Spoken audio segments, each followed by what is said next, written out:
one moment. Good afternoon. Welcome to Liquid Topics. This is Cerise, and this is Rima. And we are here with two fine gentlemen, dos padres, beautiful individuals, beautiful souls. We have Victor and Joe here to share and give us some insight in their family and tell us all about. The first question I have for you gentlemen, you are very beautiful gentlemen, by the way, lovely individuals, wonderful family. We'd like to share with our listeners a little bit about your life, your home life, and who you are. All right. Sounds good. Thank you. Thank you for having us. And happy Sunday. Happy Sunday. Happy Sunday. All right. So Victor and I are married. So we are a real life modern family. We are fathers to 3 children. We have a beautiful daughter, Miranda, that just turned 7, and we have twin sons, Noah and Nathaniel, that are 5 years old. So that's where we are right now. But just to backtrack a little bit, Victor and I met about 7 years ago. 7 years ago. And we just celebrated our 5-year wedding anniversary in December. Pretty awesome. We feel like we're dreaming all the time. We can't believe this is real. I think we feel this way because we have been waiting so long to be where we are right now that when we met, it was just automatic and things just move fast. There's something about being mature and being in maturity that allows you to have those quick, advancements in a relationship. And we always said that to each other, that it just came so easy. When you're waiting, what it feels like an entire lifetime to meet someone, and then you meet them, you just know. So that's where we are right now. The road to fatherhood, I'll let Victor share a little bit about that, because he dreamed bigger than me. Coming from Latin families, I don't know, we were kind of raised to think that our love fit into a certain box, and it didn't fit in that box. You know, we had to let our hearts breathe, and when we allowed that to happen, God moved in ways to have us meet each other. But Victor dreamt bigger than me. I never thought there was a chance, being a gay Latino man, to be a father. He dreamt bigger. He dreamt that he would be a father. I'll let him take it from here.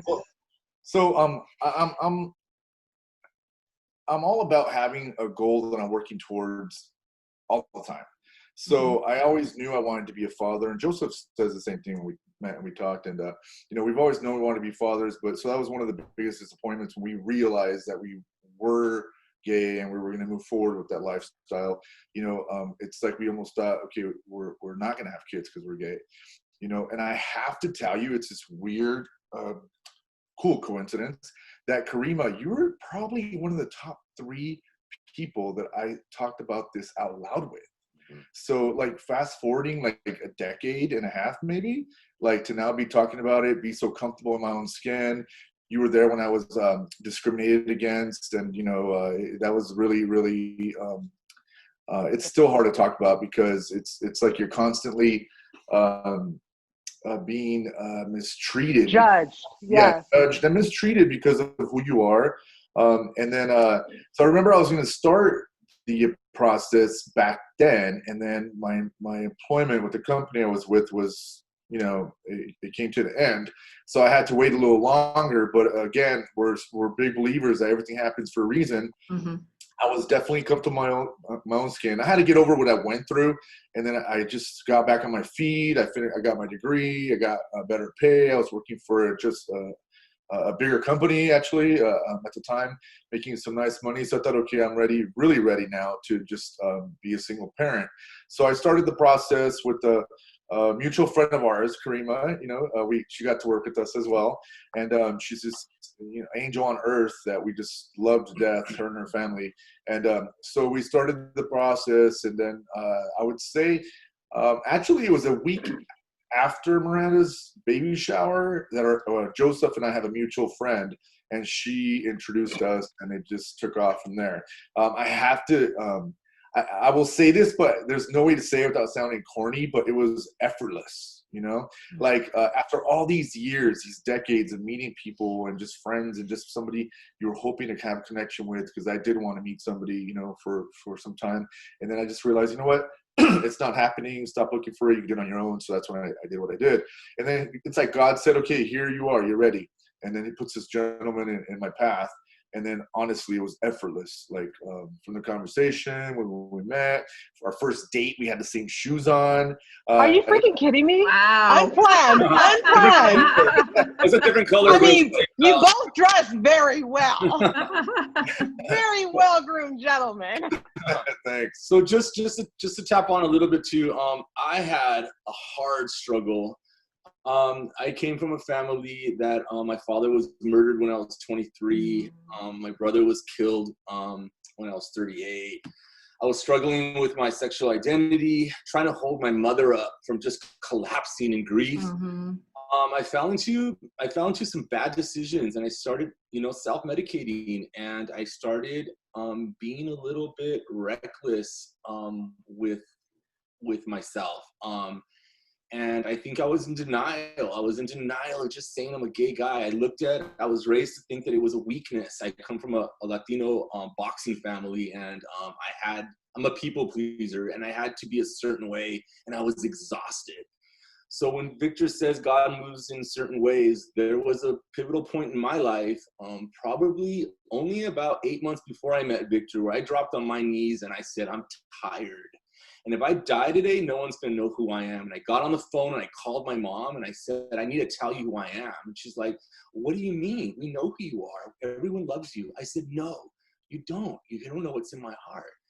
And then I decided to live in transparency. And I was so angry at God that I had to go through this. And I said, fine, take it. Take the reins on it and let me see what you do, because it ain't working my part. And I gotta tell you, 6 months later, I got a message and it said, hello, my name's Victor. That's when it changed. Wow. Wow. I love that. Yeah. I love that. It's manifestation. You know what I mean? Total Total Yeah. manifestation. So our angel on earth is our best friend, Claudia. She's the mother of all three of our children. Well, we have twins, but she loved Victor so much before I came into the picture. He stepped in for her when she needed him, and she was in need, and her and her husband, Ignacio, knew how much he wanted to be a father in their heart. And it takes a special person to do this, but they met as a couple, and they offered to carry Miranda for Victor. So that was, to me, a beautiful love story in itself. I was already in love with this man, but this whole story and this whole braveness, there's something that Victor said to me one time. We were in church, and he held my hand really tight, and he's like, I prayed for this. Like, so he's been praying for this family before we even existed to him. I look at it that way, and then we had twins really fast after that. Wow. It was a year and a half later. So we blinked and we just like had all. It happens for us too. It blinks. I blinked and I had 2 kids. Yeah, same thing. Relatable. I had 3 cribs in our condo we were renting, and we're assembling 3 cribs. Wow. Wow. Yeah, we went from having convertibles. I had a convertible BMW. He had a convertible Mustang, and we had to trade it in for this house of SUV. I mean, talk about blinking. I keep blinking. All I keep getting is my cycle every month. But you have a beautiful daughter. I do. I just thought I'd throw that in there. That's cool.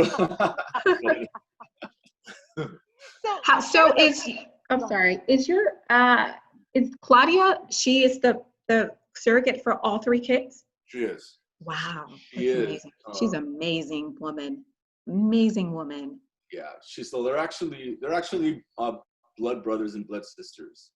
So that's something so beautiful. And she kind of created her own family, we let her decide how much she wanted to be involved or not. And what about that?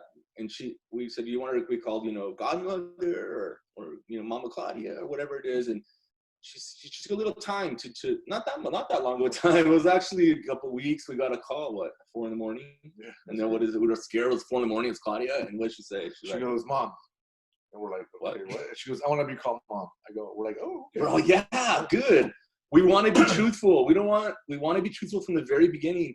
It's so important for the kids to have that confidence, and let them know they were created from love, by love, and this is how it came. And they're not going to filter or be ashamed of anything. I was so happy that she was on board with that. There's been awesome communication from beginning to end, and I have to tell you that's why everything's played out so nicely. Now, of course, life happens as well, so we're dealing with what the feelings that come up on all sides. We're very sensitive to that. We're very sensitive to her kids, her husband, our parents, like us, the kids, of course. But so it's like something we all decided, we were conscious of what we were going to do, and we're communicating as the years go on, And we don't have resources to pull on. So that's why it's important for us to create a resource right now. We don't have anything that we can kind of pull on to find out what's the best way to go. We're kind of like laying the bricks as we go right now, picking up the baton from all the gay couples that lived before, because we're definitely not the first modern family, and there's a lot of modern families that have that are grandparents now, and props and respects to them. But we're all about picking up that baton and taking it a little further, normalizing it a little bit. The more we normalize it, the more we're visible, the safer the world it becomes to them when they're not with us. Because they're at the age right now where we're not going to be guarding them, and we need for them to be types of ambassadors a little bit to our family dynamic. I think that's important. And everybody's story is beautiful. It's interesting. It's something that I think everybody wants to hear. We're sharing our story because of what happened. So I had friends and family that came out too. A lot of family knew, but it was never confirmed. Same thing on Joseph's side. It wasn't until I was having. I had the baby shower, and then this is when I thought, you know what? I'm just gonna throw everybody in one room. So I had about 25, almost 30 employees back then. My gay friends, my straight friends, my family, my neighbors, my parents, like everybody. Just put them all in the pot and mix the pot up. Good. I thought, I was about to turn 40. I was gonna have a baby. I was never gonna get married. I thought, right? I'm never gonna have a second baby. So I went big. So I just had this beautiful celebration, and it all fell into place nicely. And because of that, Joseph also seen some pretty nice pictures. I think that kind of looking at my profile and agreed. That's why he maybe agreed to meet with me too. So then I met Joseph. I started posting some pictures of Joe, and I had never done that with anybody. So I'm sure people are thinking like, oh, and it's funny because I would hear families say like behind my back, in conversation, they're like, oh yeah, Victor's doing the Ricky Martin thing. So it's like they were saying he's gay, but they weren't saying it. So then I actually met Joe. We were posting pictures, all three of us with, both of us with Miranda. Everybody was like, So then everything fell into place with, the boys, and then we found out we're having twins. So we decided to have a photo shoot out by the beach, and this was our coming out party. So Miranda held a sign that said, I'm gonna be promoted to big sister, and then I held a sign that said, I'm gonna be daddy, and then he's already a daddy, and we're all on this beach, and it was like and then we got the pictures, and we had it, we were gonna post, but honestly, it took us about 45 minutes. Our hands were shaking to press post. To hit send. Post. We wrote it, and we just couldn't. We sat there. Because I was going to confirm to everybody, for example, on my side in Mexico, my cousins, and I was going to confirm on my side, Joseph's family, and it's going to confirm, and then we were just scared of what we're going to get back. So we finally hit, post, and it was beautiful. It was almost like this weird movie we were in. The numbers just kept climbing, and then the comments started coming in, the support, nothing negative came out of it. So we're like, oh my God, it's going to be okay, So then days, actually hours, and days, weeks after, Joe and I, we're two regular guys just trying to do our thing. And we started getting messages, private messages, texts, calls actually, from old coworkers, old bosses, high school classmates I hadn't seen since high school, some of them actually. And they were just like, oh, thank you. You give me so much, you give us so much hope I could still be a grandma. My daughter or my son came out, he's only in so-and-so grade, like as young as like junior high. Yeah. And nobody knows except me. And like, I have a daughter who's, just self, medicating, like just because she can't deal with what she is. And the suicide rate's super high. Is it okay? Is it okay if we continue showing them the pictures, and can they, and then can you talk to them? And then I had a friend that had a son and in a different state, and they wanted us to talk to him. So I was just like, oh wow, like Joe, I feel like God's asking us to just really be open about everything. And so this is where we're at today, and that's what we decided we're going to do. Again, because everybody's story is beautiful, so we just kind of thought we'd share ours, because I would have really, really enjoyed having something like this to watch, or just kind of from a distance, even just to know that everything would be okay. Yeah. So what Victor's talking about is that we're actually working on a project right now called Dos Padres, which means fathers. It's Dos Padres documentary, and it's currently in development right now. We're kind of chronicling our journey right now, but we're not only going to share the happy space that we're in right now, but we're also going to go back and we're going to revisit those two little boys sitting, sad with their love, and visit them and find out, revisit them and bring up those emotions again, and tell the story from darkness into light, and we're hoping to create a resource that can maybe find its way to somebody that may be struggling with depression or helplessness. There was a period in both of our lives where we were not excited about living. We felt restraint in our heart. And if we can create this resource and break stereotypes, because the stereotype was in my head that a gay person is weak or sick or alone, it doesn't have to be like that. So the stereotype breaking part, we're all about busting that down right now. Right. And we're still learning as we go, but we're super excited about this project. It's taking a little while. We're hitting some rose bumps, but as the longer it takes, the more our story develops. So maybe it's for a reason. But we're very active. We have the kids participating in the Pride Parade. I saw that picture. So a lot of great things that come from being so open on social media about our life and what we do with the kids. We were invited 2 times to be in the Long Beach Parade. We were featured in a magazine, like our story. They wanted to hear a little more about it. So and from that, we've met some great people. We're volunteering. We're on a podcast. We're on a podcast now. The Dopiest podcast. That's right. We're on a podcast. Yeah. But we were also thrown off a little bit, because when we get to the parades, it's not all cheering. There's certain groups that get there almost 2 days in advance, and they get their position on the parade route, so they can have their microphone and shout profanity and shout shame, hateful things. Right.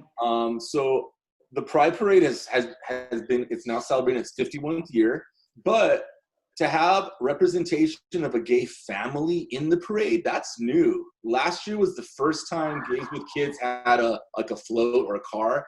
We had 3 cars there, and we represented gay dads with kids. Revolutionary. It was crazy. I get chills right now. I'm so unworthy of us receiving this feeling. But we had older gay men run to the car and grab our hands and say thank you for giving a different face to us. It was so beautiful and unexpected. I didn't see that coming. I was more on a defense, like, okay, who's gonna put your car? The kids aren't here, But people were like looking at us and like mouthing, just saying, "Thank you, we love you. Thank you, like, thank you, we love you." I heard that like for a couple of miles. Yeah. But when we got to a bunch of strangers, like that was a beautiful day.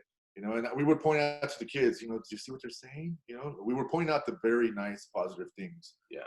And the part that I was getting at too is that we did have that obstacle of some hateful individuals representing God in their hateful words. And their interpretation. Yeah, and freedom of speech, whatever. But as we started approaching, I thought, Well, now here we are with our children. So we briefed them a little bit that we may be running into some people that don't believe in this type of family, and they might be yelling some things, but to be confident and here, they're okay. Miranda was older. She said, "Okay, Daddy," and the boys were still too young.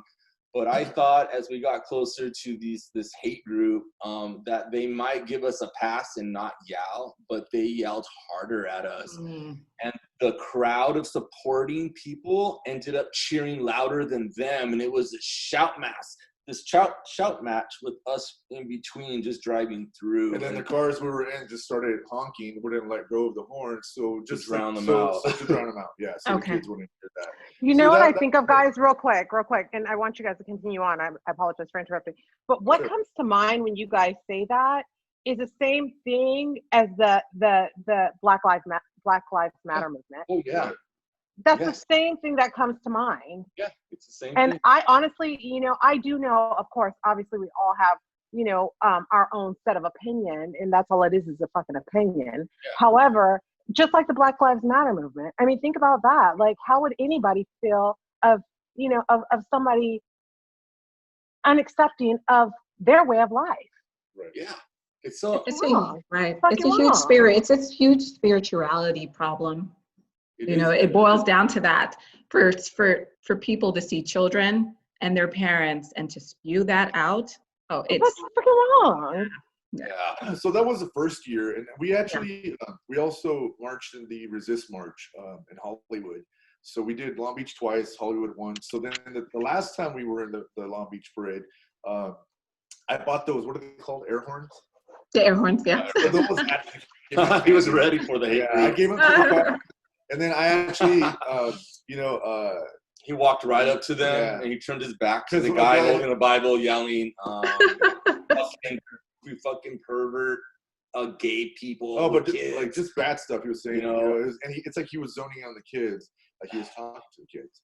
So that was hurtful. So I just went up to him and I had the horn in front of him. And then some lady that was with them comes up and she nicely says, "Can you please stop doing that?" She goes, "Making the loud noise. It's very rude." And I go, "You're not being very kind yourself, the way you're delivering your message." So they got there 3 days in advance. That's what they did with their time. They went there 3 days in advance to camp out, to spill this, to try to take something away. We're not taking anything from them. We just want equality. It's the same thing all across the board. Right. There's an uprising happening right now. There's destruction happening. Things have to be broken sometimes to be rebuilt. And we stand in unity with anybody who's not being treated equally. It doesn't matter, and it's taught to somebody. Nobody's born this way. Right, exactly. It's taught, and we share too. Our kids may have imperfections, but racism is not going to be one of them, and they're going to stand up for the underdog and find power in that because it feels good to do that. It doesn't feel good to do the other way. That's decay and destruction of the soul. This is building up. So I'm excited about the generation happening right now. I really feel they're so badass, the generation. They're so badass. Yes, they are. I posted something. I said these kids are raised off of Hunger Games, Percy Jackson, okay, and Harry Potter. They will kick your ass. They will. They are so ready. and I feel like that. I feel like we're about to just push all this crap. Yeah. And they know they're about to be pushed off. It's one last push, Yeah. But we're trying to do the best we can raising our kids, but we're definitely focused on raising them where they could be happy and proud of their family, and they'll be able to defend themselves and just be great citizens and help others. So we're trying. We're like Joe says, we're learning and learning as we're going. But we're doing some fun stuff with them, like volunteering and just donating shoes to Mexico, and Miranda's cleaning them before we send them over with some other kids and to an orphanage in Mexico, and just little things like that, But again, it's just about raising 3 awesome individuals, as any parent, would things has planned to do. How did you link with Caper Films LA? How did you guys? So that was interesting because I was approached by another friend who works closely with people in the entertainment business, and this is before Miranda was even gonna be here. So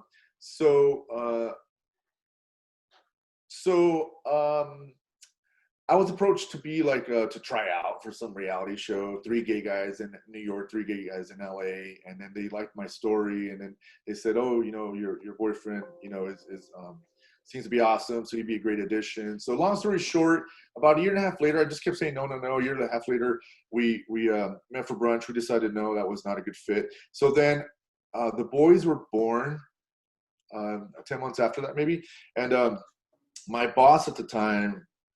And I started talking because I went back to work after just 1 week of being off, and I told him, the story, and then I told him about how I was approached. He's like, "No, don't do reality." He's like, "I know this guy who does documentaries." He's like, "You should talk to him." But even then, like at that time, we had 2 newborns, and Miranda, who's a year and a half. So about a year later, again, we were getting messages, about just positive feedback from about me and Joe, and so then Joe and I talked, and we just thought, we should maybe try to do something. And of course, documentary, the whole that world is new to us, so we approached them on social media, and then that started a conversation, and then we met in person, and so we started the project with them, but we've moved on, and we're working with somebody else now. That's great. That's because you want your story to, like you said, reality TV show is a whole different beast, but the documentary will display your story so beautifully, and you'll have that hands-on control. Right. Have that driving seat. Yeah. Exactly. Yeah. But it was a good story. We got some in-depth footage. Caper Films put together some great interview questions. We were able to sit down our mothers and his father and they coordinated questions to bring out just truthful feelings that they had, and some of them probably we wouldn't want to hear, and some of them were going to be hard for us to hear. Mm-hmm. There was a series of 2 days of interviews, in-depth interviews that are pretty spectacular aspect of the documentary story, just because it's actually linking different generations. Victor's dad comes from a different generation. As he very clearly said, "This is very hard for me to understand, 2 men being married.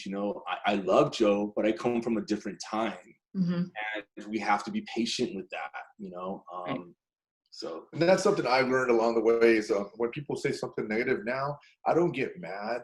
He gets I feel like I feel like I'm just kidding. I feel like it's my job, my duty now, our duty to just educate them on the topic, because myself, I was the gay one, and I was still fighting it and not understanding it, and I was just naive to the topic, So now I think back about that boss who didn't understand me, and I just know now I would be even more patient, just trying to teach them about what's out there, like it's not just all straight couples or kids, or just we're all different, and we should disagree. True. However, Victor, you do come from a very loving and supportive family, and also to attest to what you're saying, you're a natural born leader and teacher. You're like that. That's who you are. You've always been very patient. You get the kids in here, you let them know that. Honestly, and one thing that I want to piggyback on something you 2 gentlemen mentioned is, even myself witnessing your interaction and, building your family, you guys are honestly the picture perfect family. You guys go above and beyond, the ideal. You guys are honestly the poster card family, 2 amazing individuals. I mean, honestly, the way that I look at it is some people aren't even blessed enough to have 1 parent in the household. Right.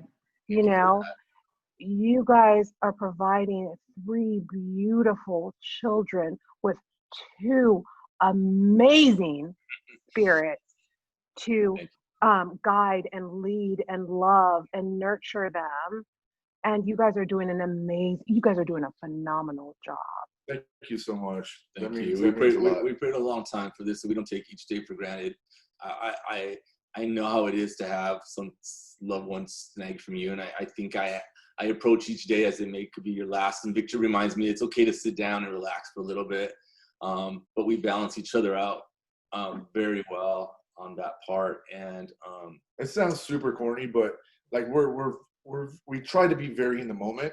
We're a regular family, and frustrating things come up and the kids, and we're like, no, put the pancake down, it goes on your plate, and just, we have those moments, right?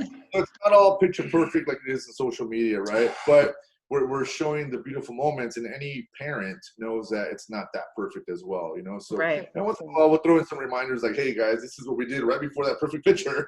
Like, This is true. This is and you are very transparent with that. Yeah. So we wake up every day, and it's just like awesome, because like Joe says, we waited so long for this, to be blessed not just for finding a lifetime partner, but also having not 3 kids. Are you kidding me? Like, so we're definitely just having a blast. And then the support from our parents on both sides, like Joe's mom and my parents, my sister, and their mom. So it's like, it's unbelievable. And we make sure that the kids, that there's not too much time that goes by before they touch in with their extended family. I think that's important too. It's a total coordination of things to make sure that there's checkpoints, making sure that everybody's okay. And I think that's important for any family, is to kind of check in with each other, yes. make sure okay, make sure everyone's got their time, and there's some milestones are shared with each other, and support is given. Their mother also has 3 children with her own, with her husband right now, and their older siblings to the kids. And so that's important too, to make sure that there's balance within the siblings, and there's an age difference, but that there's still connections happening, Yeah.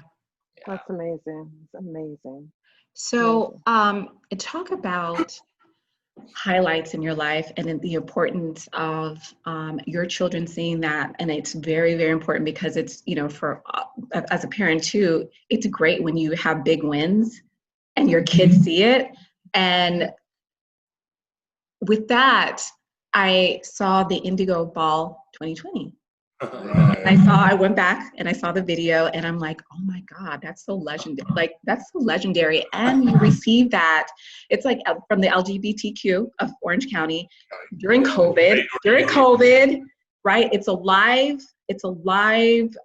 broadcast, and you receive that award, and it was all about love always wins.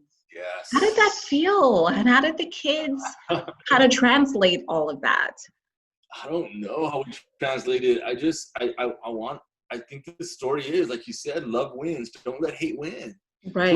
Love wins. Love wins no matter what it is. You know what I mean?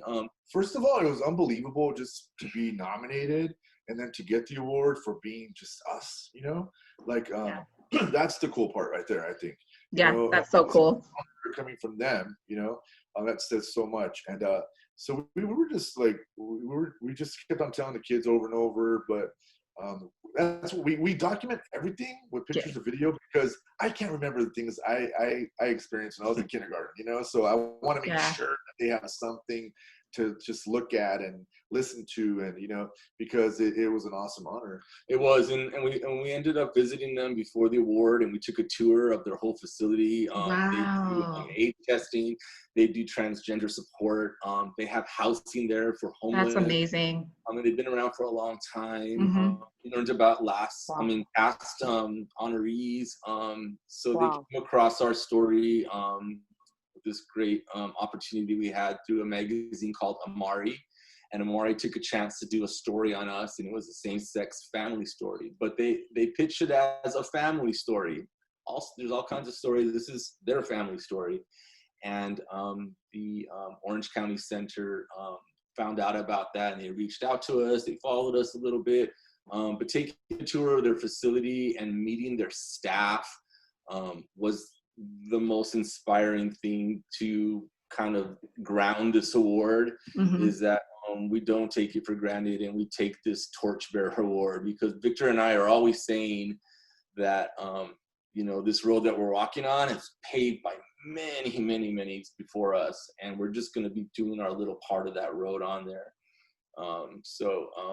Taking a tour of the facility, and just the whole title of it is the torchbearers, that we hold it and we explained it to the kids, and it was definitely a big highlight. Thank you. Yes. That we shared. It was unfortunately had to be done during because of this COVID thing. Yes. Yeah, it was going to be this great. And they came to your house and gave it to you. You guys, I saw that. I was like, oh, that's so friggin' dope.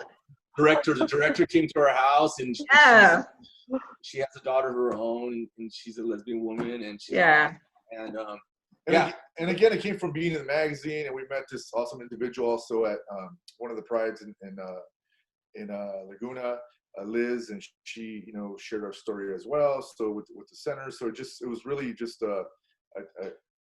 it fell into the right person's lap, you know, and wow, it was awesome. The way it's just people taking chances, like you, a beautiful ladies inviting us to talk about our story on your podcast. That's also part of the story now, you know.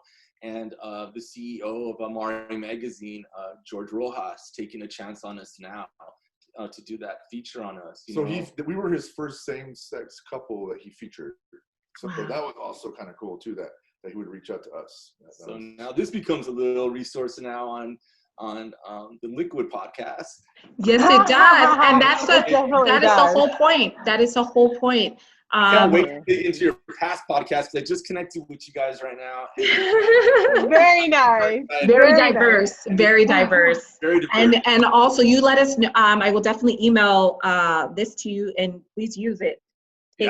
What you want from it for your documentary or anything like this, because this is part of the process. You know, having these conversations like this, it's very, very important. Not part of the process. Yeah. It's interesting because sometimes it's not easy just having to relive everything. You know, it's kind of like when you go to, at least when I went to therapy, I was dreading the drive there, but when I left, I was like, oh, that felt good. You know, so that's what keeps me going. Is I'm thinking if it could help one person at least along the way.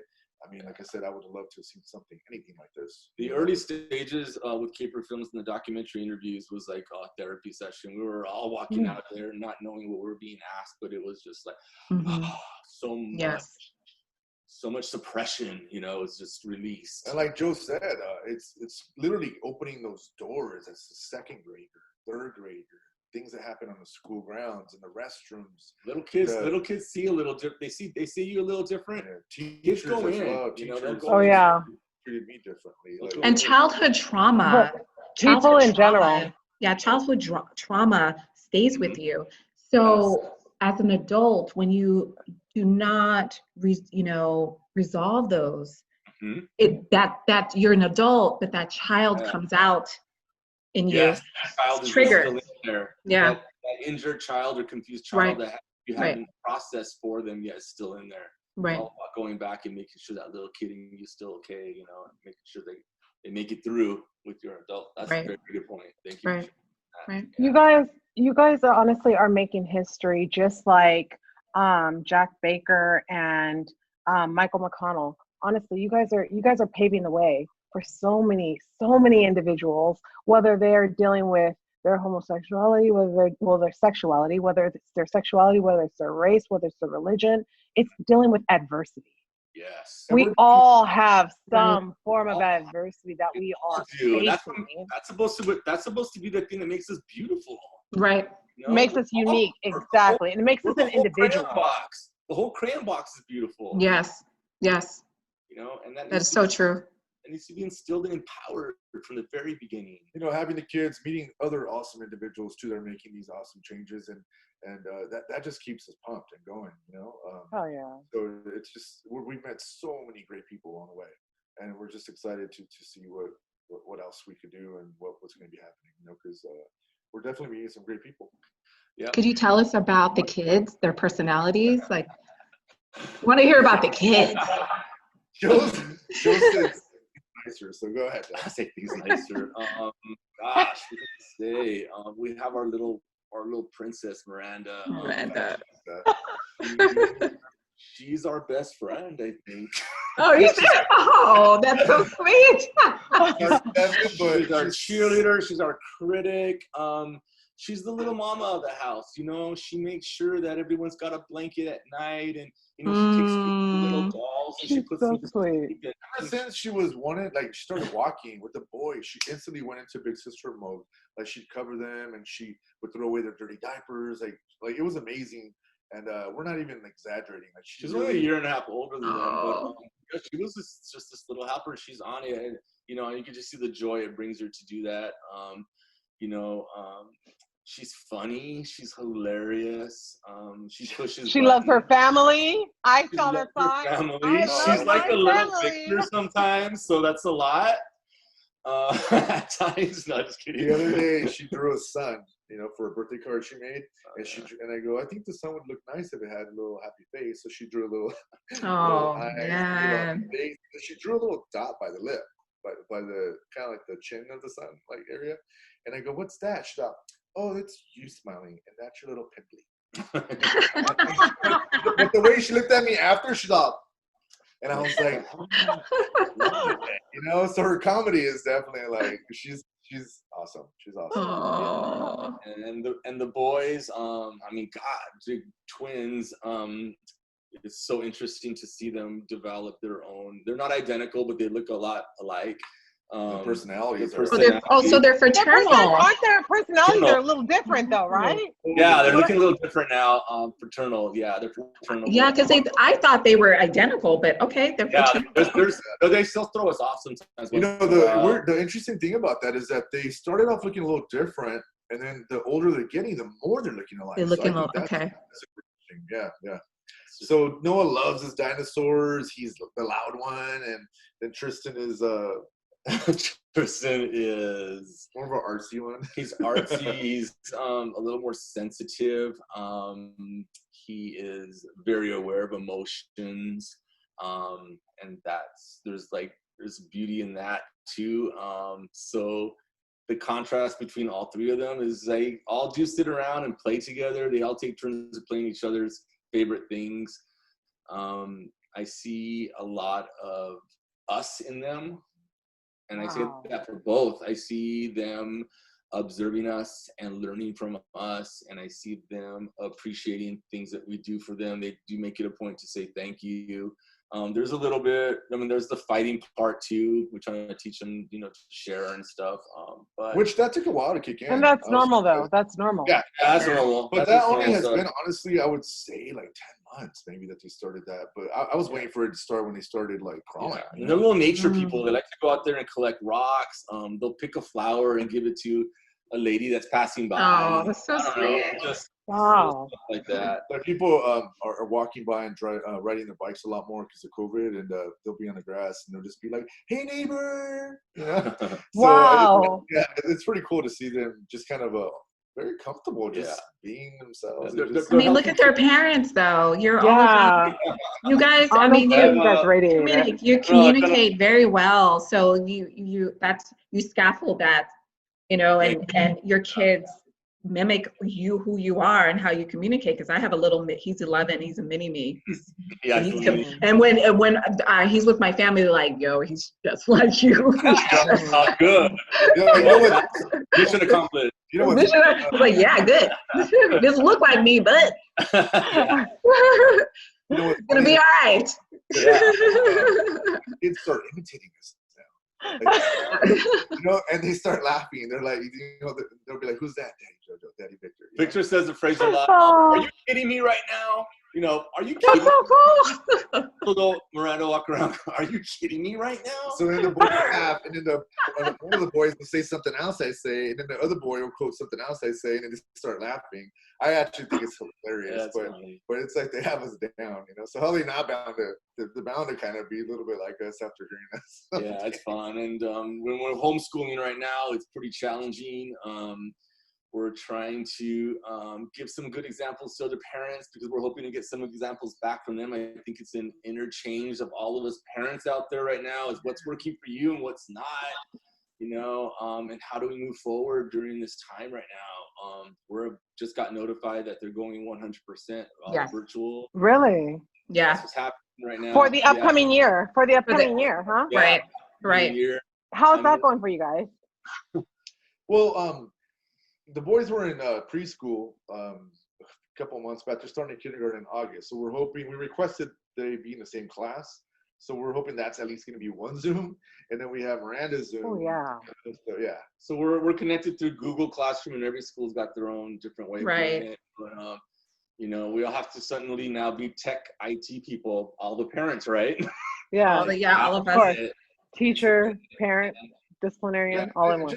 You think about kindergarten, first grade, you think it's not going to be so hard, but they actually get a pretty yes. Yeah. And then the boys are entering kindergarten where they need to learn the some great habits like how to hold the pencil correctly, and because that's going to carry into first grade. So we were picking the teacher's brain a little bit when we talked to her when it came to registration. But so yeah, we're going to be busy. So right now we're enjoying the summer, the pool time, but and they're still practicing their ABCs and their names and stuff like that. Like how to That's so cool. That's awesome. Yeah, we're pretty busy. Trying to make everything awesome. Even if it's baking, we're measuring cups of flour and sugar. I don't know. They're very into like different storms, hurricanes, and Miranda's obsessed with hurricanes and tsunamis. Yes. Weather. She's obsessed with weather right now, so she's watching lots of weather, and it's. We were watching TV the other day, and Noah's like, "Oh, look at Haboob," and we're like, he just says these words, and they're all storm related and dinosaur related, and so they pick a subject and they really just go for it, Yeah. So guys, let me ask you this, because honestly, from the outside looking in, and also, obviously I know you both personally, but you guys do seem to make your children they're very aware. How do you help them to understand adversity and things that they may be faced with later on? And what could you share with our listeners if they're thinking about or considering building a family as well? That's good points. We do take a lot of time to think about that. I think what we do is we open up discussion by doing something maybe creative, and we implement that somehow into what we're doing. We're also did our research, and we found out that there's lots of books out there right now on diversity, and even children's books about social unrest. And there's some good children's books out there. Do your research and find out what topic you want to tackle. And then I would think, find a book and research it first before you just open it and read it, and build off that. Maybe create an activity off of that. We worked on a great activity off the Black Lives Matter movement. I saw that. Thank you, gentlemen. Thank you. We just had to do something. So amazing. That art project was dope. Thank you. That was the big thing, is because we were sitting here feeling helpless. We're guys to go out there and back the underdog and fight for equality. But when we have 3 little kids here, we can't go downtown LA. And three like my parents, my mother-in-law, like we see them every day. So we just can't go out there and march the world. Our hands were tied. So we did feel frustrated. Joe and I were looking at each other. And I want to do something. I need to do something. We're now, on the forefront of this movement happening, and we want to do something. We felt helpless. So we took a step back and said, you know what, though we can't do that out there, let's do something in here. Let's work from the inside out. And you guys did that. Share this and just share it and make it shareable to anybody who wants to do it. And we found this great project that had a heart, and in the heart were segments that were empty or voided. It's almost kind of a broken heart, and the way to mend that heart together would be to connect it by all colors of skin tones. And we sat them down and we said, you know what, they obviously know that there's a beauty in difference in people, and we empowered that it would be boring if everybody was the same. And look at everybody, everyone's unique and different. No one's made exactly the same, and that's beautiful. How could that be? And then we empowered them to know that we brought different colored crayons that represented different color. It was amazing, not to interrupt, I'm sorry, to see them coloring and having a blast, like, and using names to the colors. Miranda's like, oh, this one's more me. It's a little darker. And she would say, and then they would mention their classmates' names. And they're like, oh, yeah, this one's so-and-so, this one's so-and-so. It was like awesome to witness. See, they were almost putting names to the crayons of people they knew and people that they loved. And those people became the color, and they put together this great heart. And then it just happened that the Black Lives Matter happened during June, which is LGBT month, Pride month. So we just thought, let's connect this, and we connected it with rainbows. The rainbows represented our LGBT community, and the hearts represented the Black Lives Matter movement, and we connected it that way. So, like, to answer your question, I think we use crafts and to open up discussion while we're sitting around creating something. Education. You guys use education. Educational kind of thing. Yeah. So that was our way of doing something, because we felt so restricted to go out there and join in what's happening. And we're going to start looking for different ways of doing different things like that. I think, but that's a good thing. We've also saw examples of other families doing stuff too. So I think it's important to have that platform and share those things. They were really proud to put those hearts with the rainbow, connecting them in the front yard. So we took pictures. We put it in the front yard for our neighbors to see. Yeah. For anybody who passed by. So they were pretty proud. If it would tilt a little bit the next day, they would fix it again. And, so it's like they really were into it. We got to put sequins on it. Oh, I love it. I think that's what we all fight for. That's all we all strive for, is acknowledgement. We all want to be given life. And if this little girl can, give a crayon life and associate that with, a shade and a thing, why can't we all do the same damn thing? Why can't we do that? That was not in our lesson, to give a crayon a name or an association to a loved person that they cared about in their life. That came from them. So I was just, you're like, oh my God, my parenting is working. Oh my God. That was maybe that's something that you guys need to do. Yes. You guys need to open up that. Remember, I mentioned that to you, Victor. I said, you know what, honestly, you guys need to open up some sort of open forum dialogue resource for parents to go to. Honestly. Yeah. They're amazing. Some days I feel like a total failure. There's some days that are, but you know what? It's important to share that too. Yeah, it's okay. It's okay. Share a little bit more of that. We're all about, the glass is half full, but sometimes the glass is half empty, you know? And it's okay, because maybe there's a story about how we pick ourselves up from those kinds of days, you know what I mean? So I like that. I think we'll challenge ourselves with that a little bit more on that side. You guys should, honestly, you guys really should, because, honestly, you guys are doing a phenomenal job. What do we always hear? There's no, perfect book, no ideal parenting style, but there's a way that we should not parent.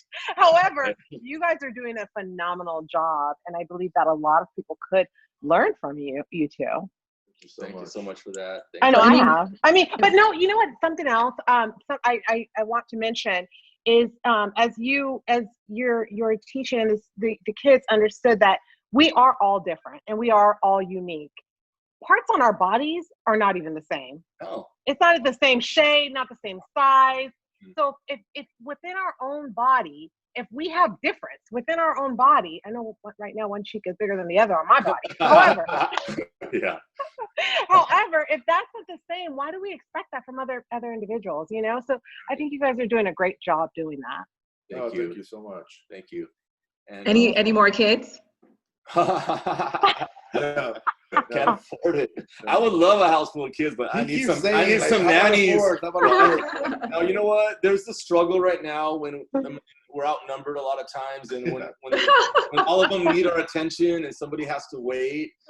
Sometimes Miranda will wait for us while we put the boys to sleep, and she wanted to talk to us about something. Taking a long time to go to sleep, and there's a struggle, and they want to ask 1,000 questions all of a sudden, and then we get outside and Miranda fell asleep. And she was waiting for us to join her because she could sleep a little longer, and then we couldn't get to her. So there's just that part. But you know what? There's a lot of other kids out there. We're all about being mentors and making ourselves available to anybody who needs us. So I think there's opportunity there to say that besides our 3 kids, we do have an extended family with kids and kids in our lives that we could be there for. So. That's so amazing. great. I will say I have incredible guilt because we had a year and a half with Miranda. So holding her, looking at her eyes, and like now all of a sudden we had 3, and it's like I catch myself trying to have moments with them because, like Joe says, we're outnumbered. So I think 3 is a good number for us. She's a mature little 7-year-old. You know, she likes to sit down and she likes to put a dress on and go to dinner. We have before this outbreak thing, we would make it a point to once in a while take her on daddy's daughter dates, and we would take her to restaurants we wanted to go to, right? Like really like restaurants we wanted to try. We would get dressed up, we open the door for her, and we sit down, and she puts the napkin on her, and she has this conversation that's a little bit different than being at home. At home, it's like da da da da da da, you know. But when she has our attention one-on-one, we can really like kind of dig into her and listen to her and connect to this woman, you know. And we have to make it a point to do that more. We talked about maybe having one-on-one dates with each one of them individually. We're like, you know what? Daddy's going to go with Tristan today, and they're going to go eat.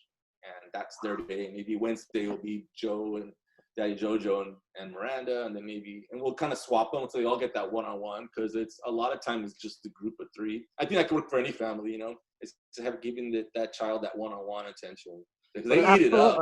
That's important. I will tell you, I actually, I don't know about it, just haven't seen it. I will tell you that I really enjoy, I feel it's a bit old school of us, because I know growing up, it was always the 4 of us. And wherever one went, my mom, my dad, my sister, and I, we all went. So we do that a lot. So it's always it's the 5 of us. We all roll up together, you know. So I mean, also enjoying that, but yeah, the individual attention, like it's definitely Yeah. Well, you guys have the best of both worlds. Joseph and Victor, you guys, I feel like after this, we need to reconnect because there's so much. And after the COVID release, hopefully you'll accept, like, let's go out to dinner and talk more.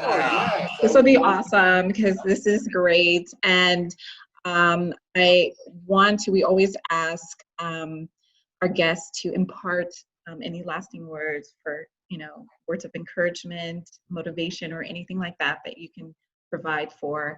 I mean, throughout the whole entire interview you dropped so many gems for us, and we thank you for that. But what would you like to impart on them as we close out? I think it comes back to love is love, and let love win. Let love win and fight for it. It's deserving to be fought for. And if you're feeling in a dark place or feeling defeated, that makes the victory that much more. No, it will get better. Yeah, know that it will get better. And that everyone is created special, unique, and precious, you know, and this life is precious. And if you're hearing this podcast right now, know that you are precious and you are a living miracle.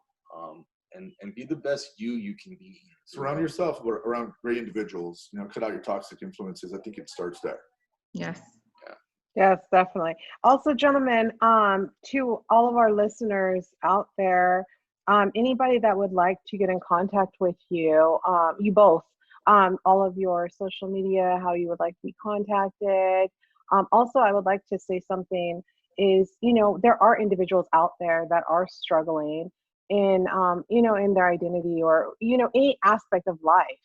I think that you two gentlemen would be an amazing resource to have. That wild card in your back pocket. Oh, yeah. Back pocket, front pocket, side pocket. I think you would be amazing. What are your social media handles, please? Everything that we're able to look for if this is the first time someone is hearing here too. Yeah, so we have our Dos Padres documentary website. We post not too often on that, just on some bigger milestones, but you can find that under Instagram, and that's Dos_Padres_documentary. But we're very active on social media on Instagram and Facebook as well. Yeah, and you can find both of our Instagram accounts on the Dos Padres site. If you go there, we're tagged on all the pictures in there. And we would love to connect. We're all about connecting, and we're all about transparency. We want to be that wild card in your back pocket. We're fighting for the underdogs all the time. We've been in the corner, and we're all about fighting, getting people to fight out of that corner. So connect to us. If you have any questions, we answer back. We are accessible. We love to engage. And I think that's what drives us right now. So, yeah. And again, we don't know everything, right? So we have great resources, though. So if we don't know something, we'll connect. If we don't know something, we'll figure it out together. How about that? Exactly. That's awesome. And I want to say one more thing. To listeners out there. Obviously, I would love to know each and every one of our listeners. However, keep it respectful, please. Victor and Joe are very dear friends and like family to me. So please do keep it respectful. If you do have a question, maintain your dignity and theirs. Joseph and Victor, thank you so much for reminding us that we need to ignite these conversations in our homes. So thank you so much. That's a great statement just to leave off on. Yes. That's great. Yes. Thank you. Thank you so much. And we will meet again. Everyone have a great Sunday and enjoy. And you two will connect soon. Thank you. Thank you so much for your platform. Did you take a picture? Thank you, ladies. Wait, can we say, wait, what is that? Peace. Peace. Thank you.